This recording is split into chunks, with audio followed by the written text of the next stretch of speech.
नमस्कार, मैं संजय सनम। यूट्यूब के सभी व्यूवर्स का हृदय से अभिवादन। व्यूवर्स, चलिए जम्मू कश्मीर की धरती पर चलते हैं।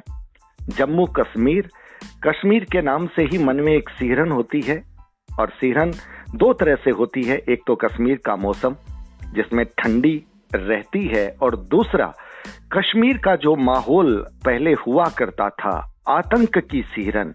लेकिन उस माहौल में भी वे लोग जिन्होंने जन्म लिया, शिक्षा ली, कश्मीर को जलते हुए भी देखा, कश्मीर को बनते हुए भी देख रहे हैं। और इतना ही नहीं, वो राजनीति यानी सियासत की पारी खेलते हुए आ रहे हैं, और आज भारतीय जनता पार्टी में एक बहुत ऊंचे ओहदे पर हैं। महिला है, नाम है अनुराधा सिंह चाड़क। आज हमारे साथ फोन लाइन पर हैं, जो जम्मू में प्रदेश की उपाध्यक्ष हैं भारतीय जनता पार्टी संगठन की। आज हमारे साथ फोन लाइन पर जुड़ रही हैं प्रदेश भाजपा संगठन जम्मू की उपाध्यक्षा अनुराधा सिंह चाड़क जी। अनुराधा जी, हाँ जी, सबसे पहले आपका बहुत बहुत स्वागत। डिजिटल फर्स्ट न्यूज में आप जुड़े हैं। सबसे पहले अनुराधा जी, मुझे ये बताइए कि आपका बचपन, आपकी शिक्षा दीक्षा, और आपने कश्मीर को बहुत करीब से देखा है, तो उस वक्त के कश्मीर में और आज के कश्मीर में अनुराधा जी एक कश्मीरी होने के नाते क्या फील कर रही है? मैं भारतीय जनता पार्टी के नेता के रूप में नहीं पूछ रहा हूं, ध्यान रखिएगा। कश्मीरी होने के नाते आपकी फीलिंग क्या है? क्या बदलाव आपका मन बोल रहा है? उसी बदलाव को आप हमारे सामने प्रस्तुत कीजिए अनुराधा जी। नमस्कार संजय जी, मैं अनुराधा सिंह चाड़क, जम्मू कश्मीर की निवासी। मेरा जन्म जम्मू में हुआ है जी। तो ये है कि ये बड़ा सौभाग्य है हमारे लिए कि मैं जम्मू कश्मीर में मेरा जन्म हुआ, जो पूरे भारत का मुकुटमणि है। तो अगर हम कश्मीर की बात करें तो कश्मीर की सुंदरता स्विट्जरलैंड से कम नहीं है। पूरे भारत का पर्यटक वो कश्मीर को देखने के लिए आता है जी। तो लेकिन यह है कि कश्मीर की जो सुंदरता है उसको पिछले दिनों जो एक ग्रहण सा लग गया था कि जैसे कि, लेकिन पहले के जब 90s में सारा कश्मीरी पंडितों के साथ जो हादसा हुआ था जी, तो उससे और आज के कश्मीर में काफी अंतर है। तो मेरा ये मानना है कि जैसे कि पहले जो गवर्नमेंट थी, सरकारें थी, वो तो सिर्फ एक वोट बैंक की राजनीति करती थी। लेकिन आज अगर धारा 370 टूटी है, धारा 370 टूटने से ये है कि कश्मीर की जनता भी बहुत खुश है। ये थोड़ा सा जो कुछ चंद लोग हैं, मुट्ठी भर लोग हैं, तो उनका ही है कि जो ये सारा ऐसे वो करते हैं। यही आप देखिए कि जैसे कि पत्थरबाज आए दिन हम सुनते थे कि कश्मीर में कैसे जो पत्थरबाज का कैसे पनप रहे थे। हमारा जो युवा है वो पत्थरबाज की तरफ अग्रसर हो रहा था। लेकिन हमारी जो मोदी गवर्नमेंट है, उसके आने के बाद उन्होंने ये कहा कि हम आज के युवा के हाथ में पत्थर नहीं, यानी कि लैपटॉप देखना चाहते हैं। लेकिन आज का युवा हम देखते हैं कि जैसे अभी पिछले दिनों डीडीसी का चुनाव हुआ, उस डीडीसी के चुनाव में भी वहाँ की जनता ने बढ़ चढ़ के भाजपा का साथ दिया। जैसे हम देखते हैं कि पिछले दिनों जैसे मोदी जी का जन्मदिन था, मोदी जी का जन्मदिन भी एक बड़ी ही एक वो मतलब कि एक हमारे लिए खुशी की बात है कि वहाँ की जनता ने भी बहुत जोरों शोरों से मोदी जी के जन्मदिन एक जैसे कि सेवा सप्ताह के रूप में मनाते हैं, उसी रूप में वहाँ के जनता ने वो किया है। पहले तो ये होता था कि कोई एक भाजपा का झंडा तक नहीं दिखता था। आज हम देखते हैं कि दिल्ली में भाजपा का कमल का निशान ही काफी वो दिखते हैं। मेरा तो ये मानना था कि एक भाजपा और मुस्लिम समुदाय, इसके बीच में जो बाकी पार्टीज हैं, उन्होंने एक खाई पैदा कर दी थी जी। काफी ज्यादा खाई पैदा कर दी थी उनको। तो यही बाकी पार्टियों का, क्योंकि ये सिर्फ वोट बैंक की राजनीति उन्होंने की। तो लेकिन है कि वो भाजपा ने, जैसे कि हमारे मोदी जी का नारा है, सबका साथ, सबका विकास और सबका विश्वास, हम लोग ये सब लेते हुए तो ये हम आगे बढ़ रहे हैं। जैसे हमारे पंडित दीनदयाल उपाध्याय जी हैं, उनका जो अंत्योदय का जैसे उन्होंने अंत्योदय का जो हमें मूल मंत्र दिया है, हम सारे भाजपा के कार्यकर्ता छोटे से एक वार्ड लेवल से लेके केंद्र लेवल तक हमारा यही रहता है कि जब तक पंक्ति में खड़ा अंतिम व्यक्ति, जब तक उसके चेहरे पे मुस्कान नहीं होगी तब तक हम कामयाब नहीं होंगे। लेकिन आज हम देख रहे हैं, आज जनता इतनी खुश है।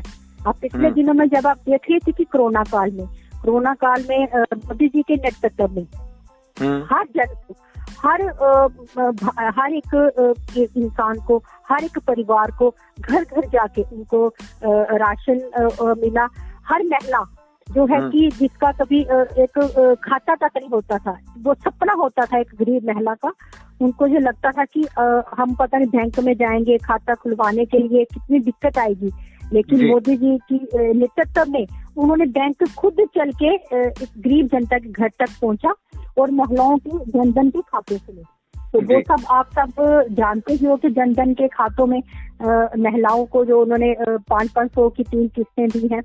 और अगर हम बात करें किसानों की, मोदी जी ने किसानों को लिए भी जो है हर किसी को 8 किस्तें जो 2-2 हजार की हर किसी को दी है। तो कहने का तात्पर्य ये है कि जैसे कि सबका साथ, सबका विकास और सबका विश्वास, कि हर समुदाय को, हर वर्ग को, युवा वर्ग, महिला, बुजुर्ग, हर किसी को उन्होंने हर किसी के बारे में सोचा है।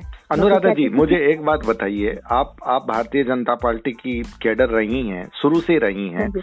आप उस वक्त जब 90s में जब आप झंडा उठाती थी या चलती थी भारतीय जनता पार्टी की कैडर या पदाधिकारी होकर के, उस वक्त आपके मन में कितना डर रहता था और आज आप कितनी निर्भीक हैं?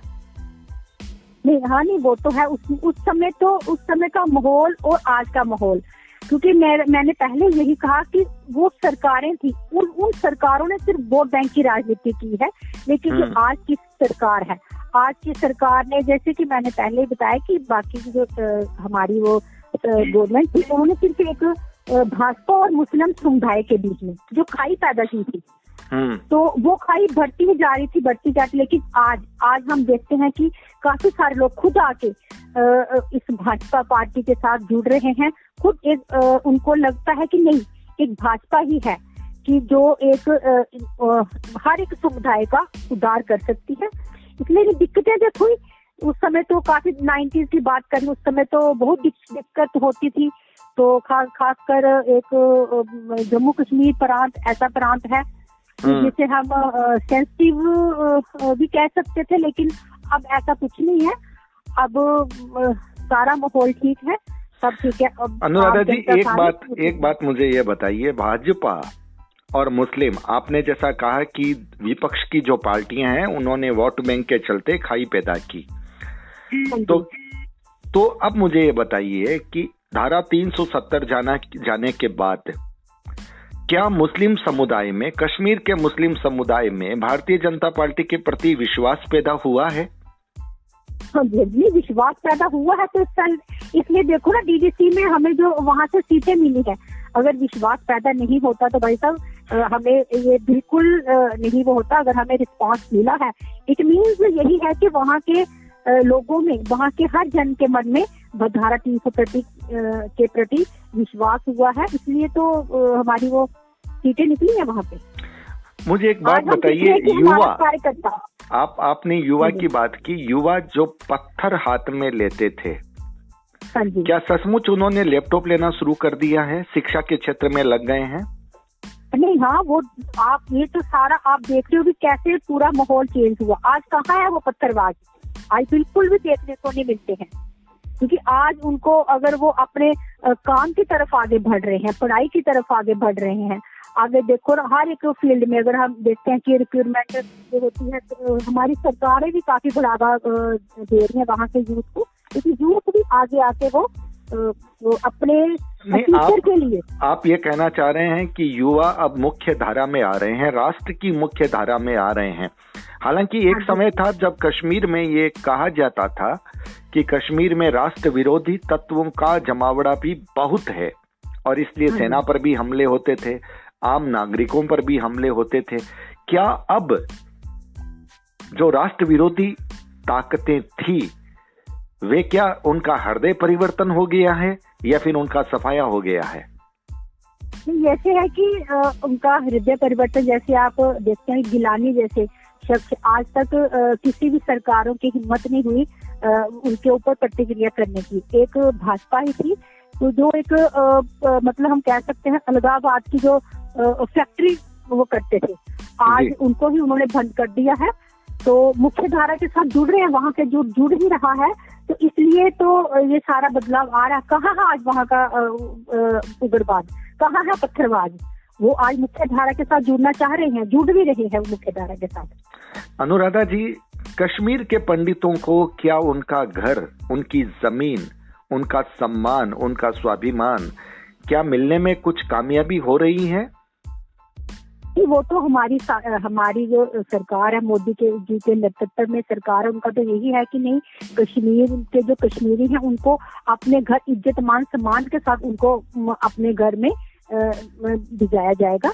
वो तो हमारा तो ये पहले का ही है। नहीं, उसका क्या प्रोसीजर शुरू हुआ है? कुछ लोग क्या आने शुरू हुए हैं? क्या लोगों में विश्वास बना है कि अब वे कश्मीर में सम्मान से रह पाएंगे? नहीं, हाँ वो तो है, वहाँ के लोगों को, कश्मीरियों में भी है, उनको है कि हमें अपने घर में जाने का है, तो सरकार भी लगी हुई है उनको घर वापसी के लिए। तो क्या ये आपस में द्वंद्व नहीं होगा? जिन लोगों ने उनके घरों पर कब्जा कर रखा है, अब सरकार उस कब्जे को खाली करवाएगी, तो क्या आपस में फिर एक हिंसक माहौल बनने की भी संभावना है? ऐसा कुछ नहीं है, ये तो मैंने पहले कहा कि ये मुट्ठी भर लोग हैं जो ये सारा ये फैलाते हैं। ऐसा नहीं है, वहाँ के लोग भी काफी स्वागत करने के लिए तैयार हैं कि हमारे कश्मीरी पंडित अपने घर वापस आए, तो वो उनके स्वागत के लिए तैयार हैं। कश्मीर में क्या पर्यटन बढ़ रहा है या फिर हमारे भारत के दूसरे प्रांतों से लोग आकर के वहां पर भी बसने की सोच रहे हैं, वहां पर भी काम व्यापार करने की सोच रहे हैं? क्या कुछ ऐसा माहौल बना है? क्या आप अपील करना चाहेंगी भारत के दूसरे प्रांत के लोगों से कि वे आएं, कश्मीर में उद्योग लगाएं, वहां पर रहें, वो सुरक्षित रहेंगे, ऐसा आप विश्वास के साथ कह पाएंगी? हाँ बिल्कुल, क्योंकि इस समय काफी ज्यादा वो भी है जो काफी जो इंडस्ट्रियल वो काफी अप्रोच कर रहे हैं कि हमें कश्मीर में अच्छी जगह मिले जहां हम कोई बड़ा इंडस्ट्री लगा सकें। तो मैं आपके माध्यम से बाकी पूरे भारत के जो जनता है भारत की, उनको ये कहूंगी, आइए कश्मीर की सुंदरता को बढ़ाइए, कश्मीर में आके अपना जो है कि व्यापार बढ़ाइए।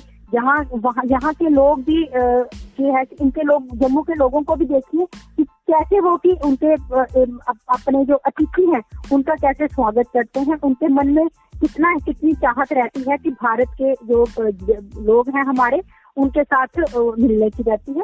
आप आइए, कश्मीर, जम्मू कश्मीर की सुंदरता को बढ़ाइए आगे।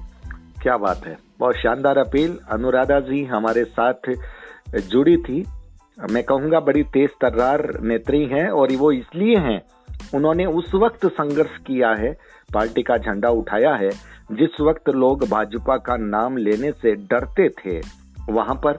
और आपने सुना ही होगा, कश्मीर के लाल चौक पर तिरंगा फहराया नहीं जा सकता था, वहां पर भाजपा के झंडे की बिसाती क्या थी। लेकिन समय बदलता है, परिस्थितियां बदलती है, निजाम बदलते हैं, हुक्म और हुक्मरान बदलते हैं, तब सब कुछ संभव होता है। कश्मीर बदल रहा है और कश्मीर के लोग अब खुशी महसूस कर रहे हैं, सुकून महसूस कर रहे हैं। बड़ा संदेश अनुराधा जी ने हमारे साथ वार्ता में दिया। अनुराधा जी, आप हमारे साथ जुड़ी, इसके लिए बहुत बहुत शुक्रिया, आपका बहुत बहुत आभार। धन्यवाद जी, मैं भी आपका आभार प्रकट करती हूँ, हृदय से साधुवाद करती हूँ कि जो आपने मुझे जो मौका दिया।